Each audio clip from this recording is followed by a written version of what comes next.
اور سب سے آخر میں ہم سب کے جن کا سب کا انتظار تھا، وزیر اعظم صاحب۔ بسم اللہ الرحمن الرحیم۔ ایاک نعبد و ایاک نستعین۔ اب ڈاکٹر الیاس، مجھے یہ آپ نے یہ مسجد میں تالیاں تو آپ بجا نہیں سکتے، لیکن مجھے یہی نہیں پتہ چلے گا کہ آپ کو میری باتیں پسند آئی ہیں نہیں آئی۔ اچھا، ڈاکٹر امجد کہہ رہے ہیں ہاتھ آپ کھڑا کریں گے۔ میں سب سے پہلے آپ سب کو جو پیغام دینا چاہتا ہوں وہ یہ کہ یہ پاکستان ایک بڑی خواب کا نام تھا۔ ہم نے ایک مثالی اسلامی فلاحی ریاست بننا تھا، اور جو فلاحی ریاست کس کے طرز پہ بننا تھا؟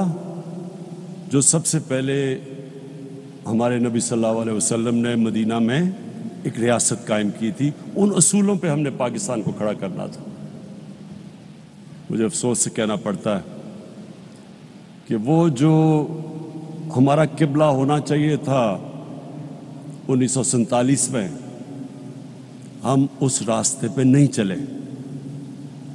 اور میرا یہ ایمان ہے کہ اگر آج پاکستان کو وہ عزت نہیں ملی دنیا میں، اگر پاکستان کا وہ مقام دنیا میں نہیں ہوا جو ہونا چاہیے تھا، اس کی وجہ یہ تھی کہ جس نظریے کے تحت پاکستان بنا تھا اس نظریے پہ ہم نہیں چلے۔ جو قوم اپنے نظریے سے ہٹتی ہے وہ کبھی کامیاب نہیں ہوتی۔ جو انسان اپنے نظریے سے ہٹتا ہے وہ بھٹک جاتا ہے، اور ہمارا نظریہ مدینہ کی ریاست کا نظریہ تھا۔ اس میں دو سب سے اہم چیزیں تھیں، ایک انسانیت، فلاحی ریاست جدھر ریاست نے اپنے کمزور طبقے کی ذمہ داری لینی تھی، جس کو انگریزی میں ویلفیئر اسٹیٹ کہتے ہیں، اور دوسرا جو نبی صلی اللہ علیہ وسلم کا حکم تھا کہ جو قوم طاقتور چور کو چھوڑ دیتی ہے اور کمزور چور کو جیل میں ڈالتی ہے وہ تباہ ہو جاتی ہے، یعنی جس قوم میں انصاف نہیں ہوتا وہ تباہ ہو جاتی ہے۔ اور انہوں نے پھر کہا کہ میری بیٹی بھی اگر چوری کرے گی تو اس کو بھی سزا ملے گی، یعنی کوئی قانون سے اوپر نہیں ہے۔ یہ دو سب سے بڑے اصول تھے جو بنیاد بنے مدینہ کی ریاست میں۔ اور بھی تھے، میریٹوکریسی تھی، خواتین کو پہلی دفعہ جائیداد میں حق دیا گیا، غلاموں کو انسانوں کی طرح حکم دیا رکھنے کا، کوئی کسی کے اندر، سب انسان حضرت آدم کی اولاد بتایا گیا کہ کوئی بھی رنگ ہو آپ کا، اس پہ کوئی انسانوں کے اندر فرق نہیں ہے۔ اور پھر رحمت للعالمین نے انسانوں کو اکٹھا کیا، انسانیت کا پیغام دیا کہ سب انسانوں کو تقسیم نہیں کیا، اور وہ ریاست، اس کے اوپر کئی صدیوں تک مسلمانوں نے دنیا کی امامت کی۔ آج مجھے افسوس سے کہنا پڑتا ہے کہ جن اصولوں پہ انہوں نے مدینہ کی ریاست کھڑی کی تھی، آپ کو وہ اصول وہ لوگ جو مسلمان نہیں ہیں ان ریاستوں میں نظر آتے ہیں۔ میں ساری دنیا گیا ہوں، میں آپ کو یقین دلاتا ہوں کہ سوئٹزرلینڈ، نیوزی لینڈ، اسکینڈینیویا، ان ملکوں میں آپ چلے جائیں آپ کو زیادہ اسلام نظر آئے گا، وہ قریب ہے ان کے مدینہ کی ریاست کے اصولوں پہ۔ وہاں انصاف بھی ہے، وہاں انسانیت ہے، وہاں فلاحی ریاست ہے، وہاں میریٹوکریسی ہے، وہاں خواتین کو حقوق ملے ہوئے ہیں، انسانوں میں فرق نہیں کرتے۔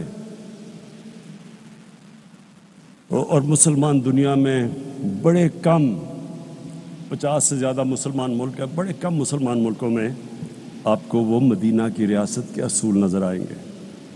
اسی لیے میں انشاءاللہ کل آغاز کر رہا ہوں رحمت للعالمین اتھارٹی کا، اور صرف میرا مقصد یہ ہے کہ اب ہمارے بچے کو سمجھ آئے کہ نبی صلی اللہ علیہ وسلم کا پیغام کیا تھا، سیرت نبی کیا تھی، سب کو پتہ چل جائے۔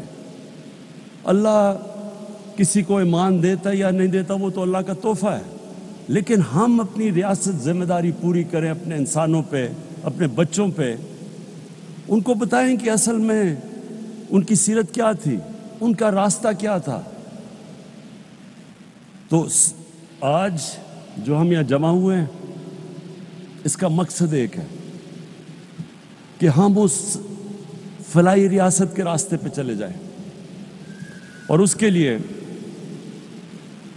میں سب سے پہلے تو آج اپنی قوم کا شکریہ ادا کرتا ہوں، اور FBR کا بھی، کہ انہوں نے پہلی دفعہ پاکستان میں اتنا زیادہ ہم نے ٹیکس اکٹھا کیا، ہم نے ریکارڈ ٹیکس اکٹھا کیا پاکستان میں، اور اس کی وجہ سے میں نے پرسوں، جبکہ دنیا میں قیمتیں اوپر جا رہی ہیں، تیل کی، بجلی کی، 5 روپے یونٹ بجلی کی قیمت کم کر دی ہے، اور 10 روپے لیٹر تیل اور ڈیزل کی قیمت کم کر دی ہے، کیونکہ ہمارے پاس پیسہ زیادہ آیا ہے۔ تو میں اپنی قوم کو کہتا ہوں کہ آپ جتنا زیادہ ٹیکس دیں گے وہ سارا ٹیکس میں لگاؤں گا اپنے نیچے لوگوں کو اوپر اٹھانے کے لیے، لوگوں کے بوجھ کم کرنے کے لیے، مہنگائی کم کرنے کے لیے۔ یہ میں آپ سے میرا وعدہ ہے، وہ کہیں اور پیسہ نہیں جائے گا، وہ صرف آپ کے اوپر لگے گا، جس طرح ہمارا ٹیکس بڑھتا جائے گا۔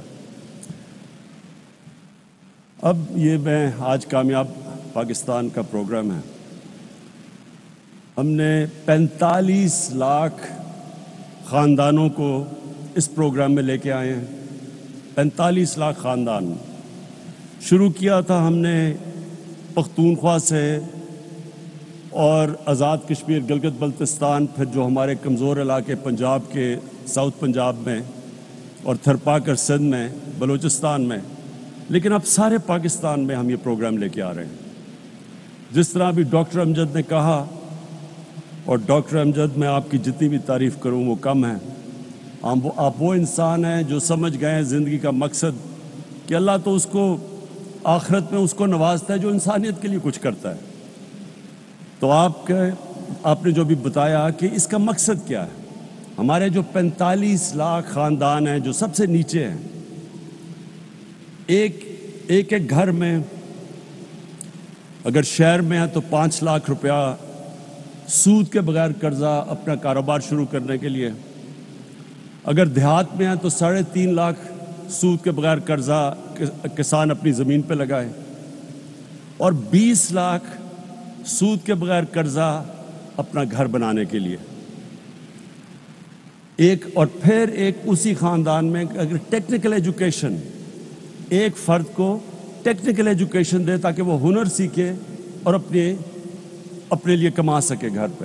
اور اب تو IT ایک ایسا شعبہ ہے، انفارمیشن ٹیکنالوجی، کہ آپ 6 مہینے 12 مہینے میں ایک بچے کو ٹرین کر سکتے ہیں، وہ IT سیکھ سکتا ہے، پروفیشنل پیسے کما سکتا ہے۔ اور اب تک ہم جتنا پیسہ دے چکے ہیں، میرے خیال میں 2.5 ارب ہے۔ ہم جو آگے دینے جا رہے ہیں پیسہ دونوں اگلے سال تک، وہ 1000 ارب ہے۔ 1000 ارب روپے کے قرضے دیں گے یہی 45 لاکھ خاندانوں کو، اور پھر اس کو بڑھاتے جائیں گے۔ مقصد یہ ہے کہ لوگ خود اپنے پیر پہ کھڑے ہوں، ہنر سیکھیں، کاروبار کریں۔ حکومت کے پاس تو کبھی بھی اتنا پیسہ نہیں آئے گا کہ نوکریاں سب کو دے دے۔ 22 کروڑ عوام ہے، حکومت کے پاس تو اتنے وسائل نہیں ہوں گے، تو لوگوں کو مدد کر رہے ہیں کہ وہ اپنے پیر پہ کھڑے ہو سکیں، اپنا کاروبار، ہنر سیکھ سکیں، اور کسانوں کے لیے خاص طور پہ کہ سود کے بغیر قرضے ملیں تاکہ وہ اپنی زمین کے اوپر لگا سکیں اور اپنی آمدن بڑھا سکیں۔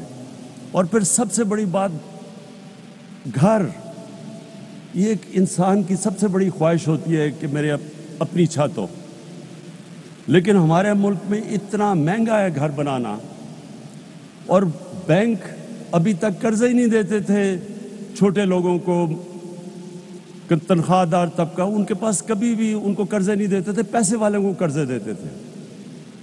تو اس کا ہوا کیا کہ صرف پیسے والے لوگ گھر بنا سکتے ہیں، اور ہمارے یہاں کچی آبادیاں یہ بڑھتی جا رہی ہیں۔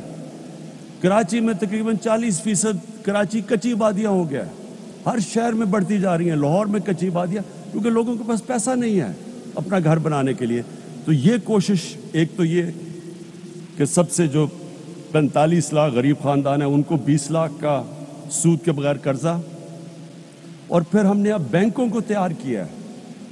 پہلی دفعہ پاکستان میں بینک اب تنخواہ دار اور اس طبقہ جو کرائے کے گھر میں رہ رہا تھا، اسی کرائے کے اندر وہ قسطیں دے کے اپنا گھر لے سکتا ہے۔ یہ بھی پاکستان میں پہلی دفعہ۔ اب تک 55 ارب روپے کے قرضے دیے گئے ہیں، اب تک 55 ارب روپے کے قرضے کبھی پاکستان میں تنخواہ دار اور نچلے طبقے کو نہیں دیے گئے تھے، اور یہ آنے والے دنوں ہر ہفتے یہ بڑھتے جا رہے ہیں قرضے، کیونکہ بینکوں نے پہلی دفعہ، ہم ان کو سبسڈائز کر رہے ہیں، ہم بینکوں کی مدد کر رہے ہیں ان کو پیسے دے کے، تاکہ جو سود زیادہ نہ ہو ایک عام آدمی کے لیے، تو گورنمنٹ سبسڈائز کر رہی ہے۔ تو انشاءاللہ میری جو خواب ہے کہ ہم وہ جو سفر نکل گئے ہیں فلاحی ریاست کی طرف، جس میں جو سب سے بڑا پروگرام ہم نے کیا، جس میں مجھے ابھی فخر سب سے زیادہ ہے، وہ ہے ہیلتھ کارڈ۔ اس مہینے کے اینڈ تک سارے پنجاب کے خاندان کے پاس ہیلتھ کارڈ آ جائے گا۔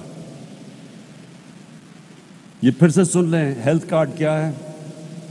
10 لاکھ روپے کی ہیلتھ انشورنس ہر پنجاب، پختونخوا، آزاد کشمیر، گلگت بلتستان، بلوچستان، ہر خاندان کے پاس 10 لاکھ روپے کا ہیلتھ انشورنس ہوگی۔ یہ نہیں گورنمنٹ ہاسپٹل، کسی بھی اچھے سے اچھے ہسپتال میں جا کے وہ 10 لاکھ روپے تک اپنا علاج کروا سکیں گے۔